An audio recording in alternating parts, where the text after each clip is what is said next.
Hello, my name is Roger Berkowitz, and welcome to the next session of the Hannah Arendt Center virtual reading group. Today we are reading Hannah Arendt's essay, The Concept of History, Ancient and Modern. It's published in her book, Between Past and the Future, which we've been reading. This is the second essay in the book. It's a complicated essay. It's one of the longer essays that she writes, and we're going to try and make sense of it. The best way to begin and to get a grasp of this essay is to look at the subtitle, Ancient and Modern. Arendt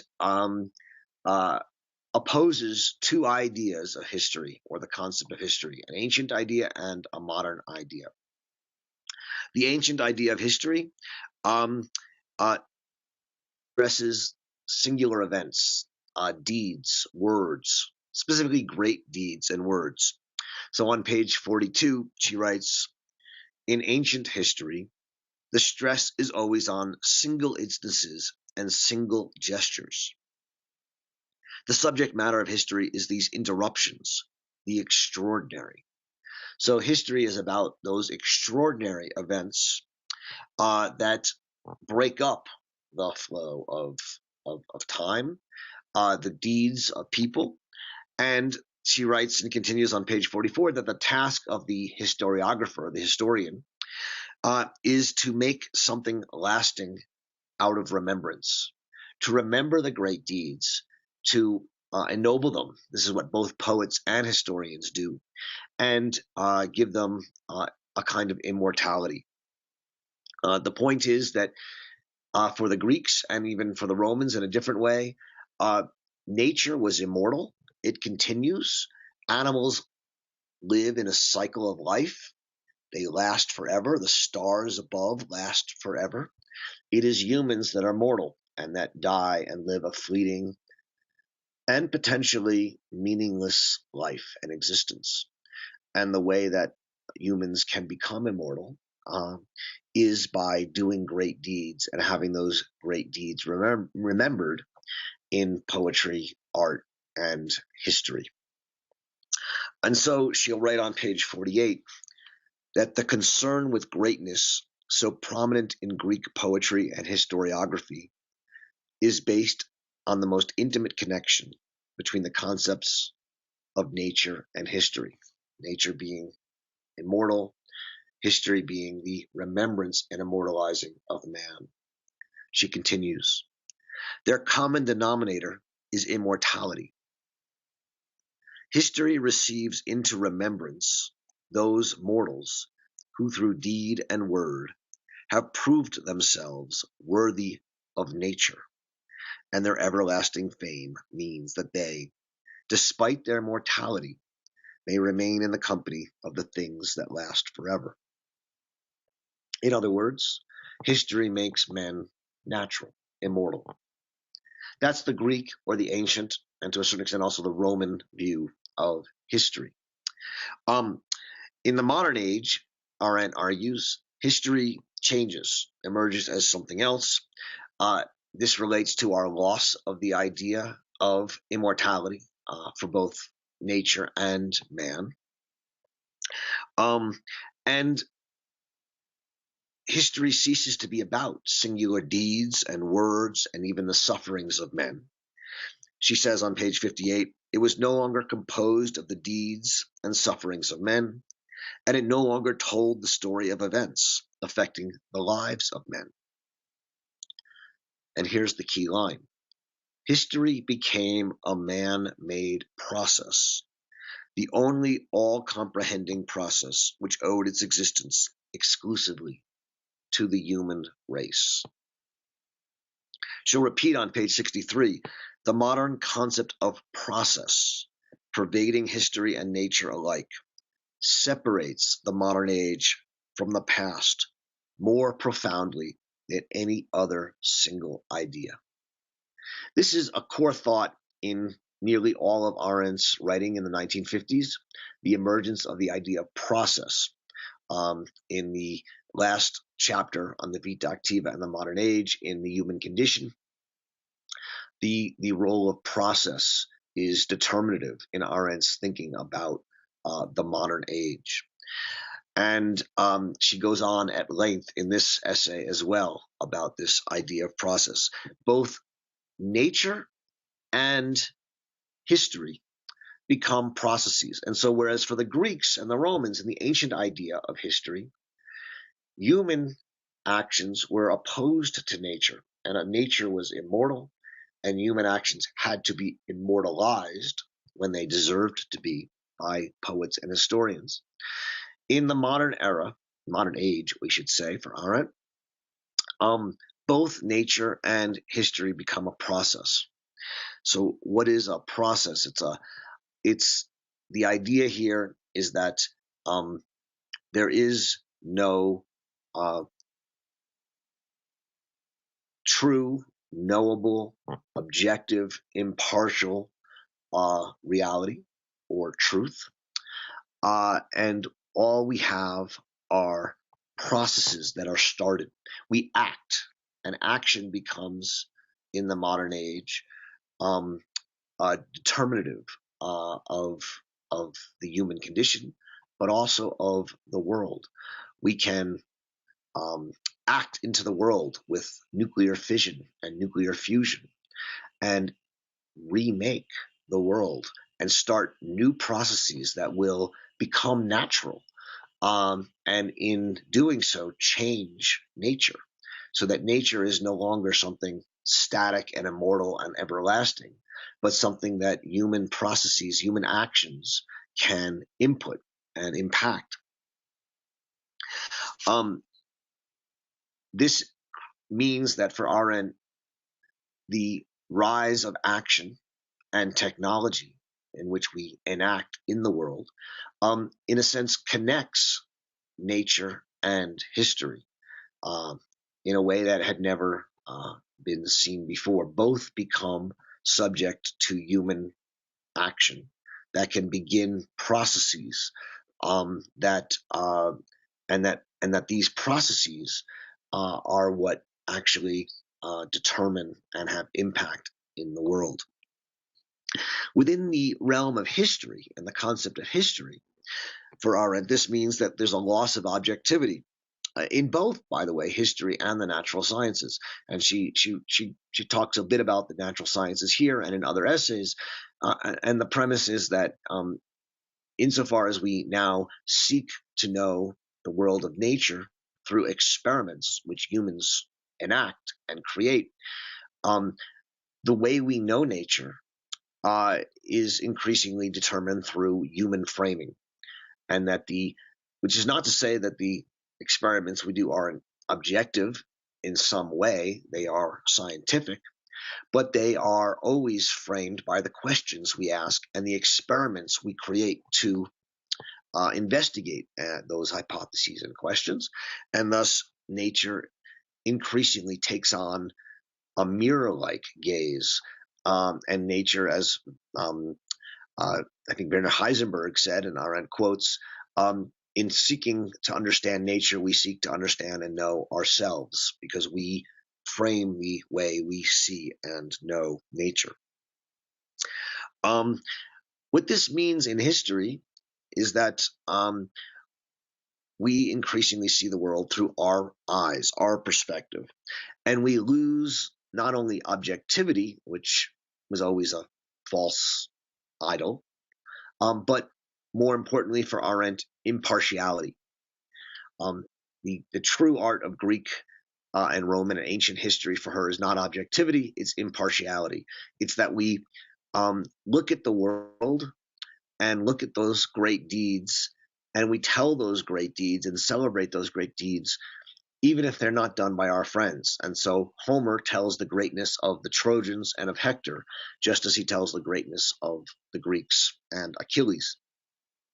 And it's this great impartiality, this Greek impartiality, which she sees as central to the Greek idea of politics, namely that the world we have in common, this is what she writes on page 51, is regarded from an infinite number of different standpoints to which correspond the most diverse points of view. in an impartial historical framework, we can understand and even credit infinitely diverse points of view because we recognize them as great, as meaningful, because greatness and meaning have a sense on their own, something that is no longer the case today. The rise of doubt with Descartes, subjectivization, internalization, means what she calls world alienation. Again, this is an idea discussed at length in her book, The Human Condition, primarily in that last chapter, The Vita Activa and the Modern Age. As taste emerges as the standard, there is no true greatness, there's just taste or preference. There's no necessary historical events, there's nothing truly worthy of being remembered. History is simply one process we tell, and we can tell many others. And what we tell is not driven by the greatness of the events of history, but by its usefulness. And so history becomes not something that is objective or impartial, but itself is a technology. It is a means to an end. It is something we wield to achieve our ends. And so she can write on page 88 that the historian looks back into history and seeks to bring meaning and coherence, and here's the quote, independent of the aims and awareness of the actors, so that he is liable to overlook what actually happened in his attempt to discern some objective trend. The historian doesn't actually care so much about what happened, the facts, the reality, the truth, but seeks some trend that is meaningful or useful. And so the historian becomes like a scientist, someone who creates history, makes history, starts a process, names a process that will be meaningful and useful in the world. And so Arendt can say on page 58,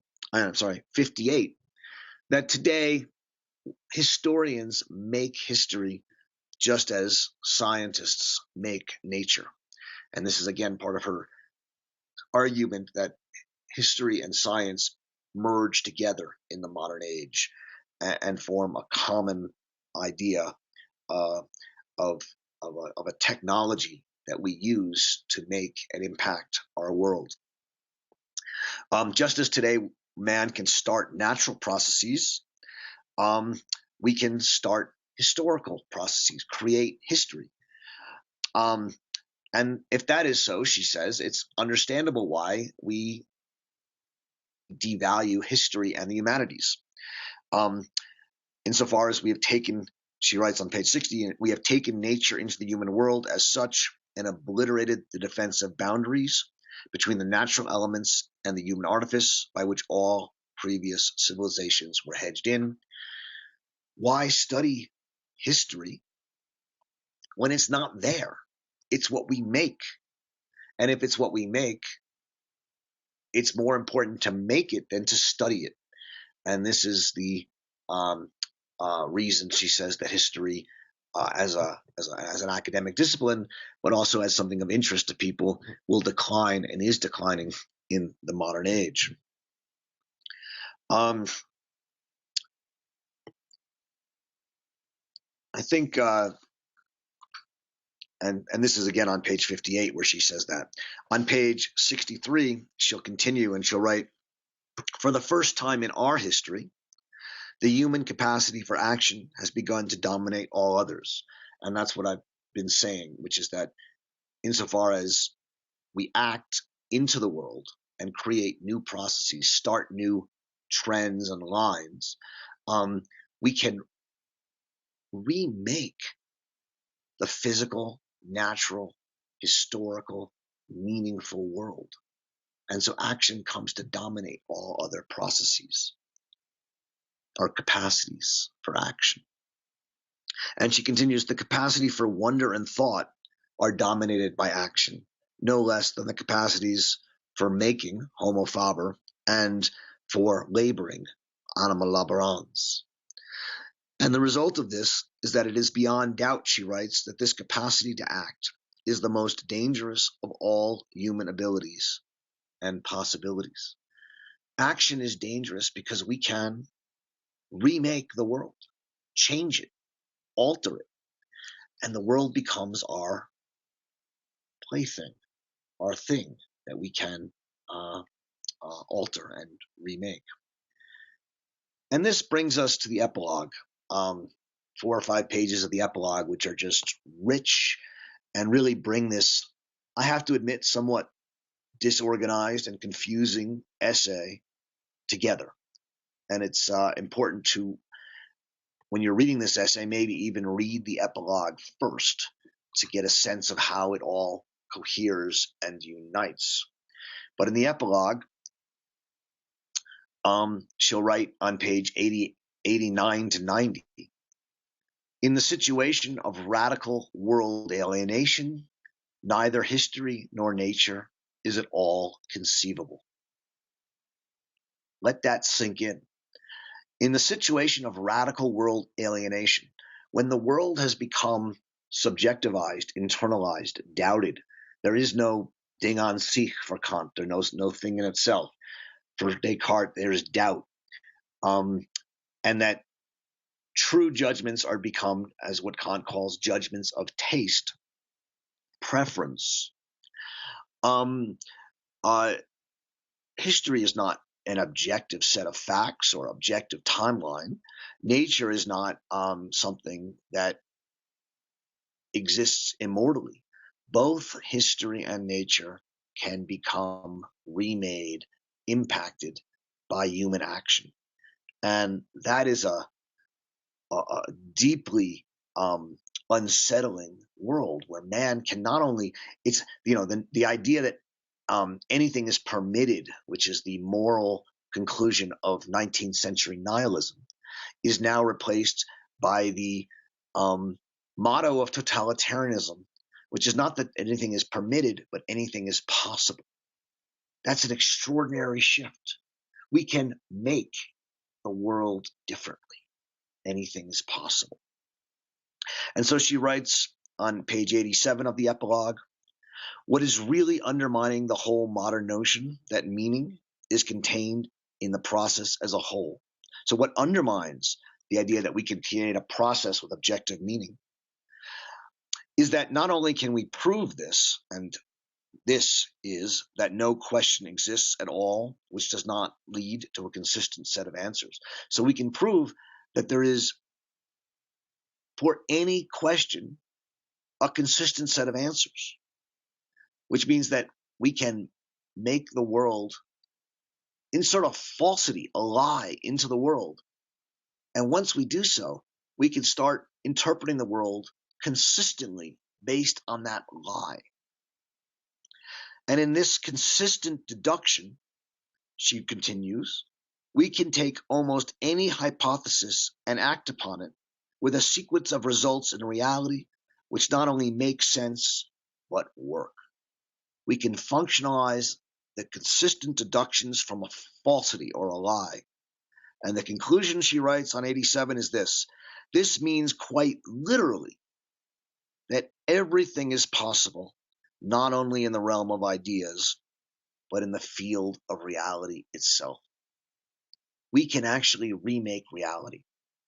And in a world like ours, where propaganda and lies and fake news and falsity can all be used to insert falsities into the world, that when people take them seriously and credit them, begin to become real. Everything is possible, even things that are fake, which we can make real. David Rousseau's famous line that everything is possible is what Arendt chooses as the epigraph to the section on totalitarianism in her book, The Origins of Totalitarianism. And this shows the deep connection between this essay on the concept of history, ancient and modern, and Arendt's thinking about totalitarianism. It also shows, in a way that's often overlooked, the importance of Arendt's discussion of processes and the modern idea of processes in the human condition to her thinking about totalitarianism. And so in this essay on page 87, she writes, totalitarianism's strange disregard for factuality is based, in the last analysis, on the conviction that everything is possible and not just permitted, morally or otherwise, as was the case with early nihilism. The totalitarian systems tend to demonstrate that action can be based on any hypothesis, and that in the course of consistently guided action, the particular hypothesis will become true, will become actual, factual reality. Once again, we can act in such a way on a hypothesis as to make it real, even if it was not true. And she then adds, the hypothesis we act on, the unreal fact, can be, quote, as mad as it pleases. It can be nuts. It can be something like the Jews are the cause of all world corruption. And if we act consistently on that hypothesis, we can make it true. We can make it into facts because we act on it in a way that our actions then become facts that become real and give this mad idea objective reality. And so she concludes, what was originally nothing but a mad hypothesis that could either be proved or disproved by actual facts will, in the course of consistent action, always turn into a fact, never to be disproved. This is the danger that she finds in the modern concept of history as a process. And so she writes on page 89 in the last paragraph of the essay, the modern age, with its growing world alienation, namely that the world has ceased to be something objective and common and shared, and is something increasingly subjectivized that we can make for our own tastes, and thus something we don't share in common with others. This growing world alienation has led to a situation where man, wherever he goes, encounters himself. All the processes of the earth and universe have revealed themselves either as man-made or as potentially man-made. This is referring back to the Heisenberg hypothesis I mentioned earlier, that in both science and history, we now see ourselves in the world we understand. These processes, she concludes, after having devoured, as it were, the solid objectivity of the given, ended by rendering meaningless the one overall process which originally was conceived in order to give meaning to them, and to act, so to speak, as the eternal time-space in which they could all flow, and thus be rid of their mutual conflicts and exclusiveness. This is what happened to our concept of history as it happened to our concept of nature. In the situation of radical world alienation, neither history nor nature is at all conceivable.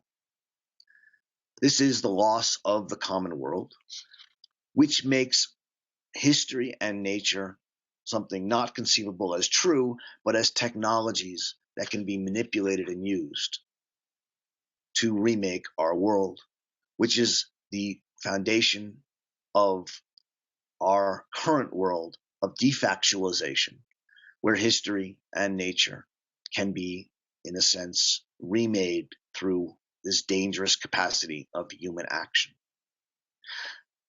That is the world that Arendt sees we have entered into. It is the world in which we need to learn to act in a world without banisters. It's where we need to learn to think in the gap between past and future. And I look forward to discussing it with you in our reading group later this week. Thank you very much.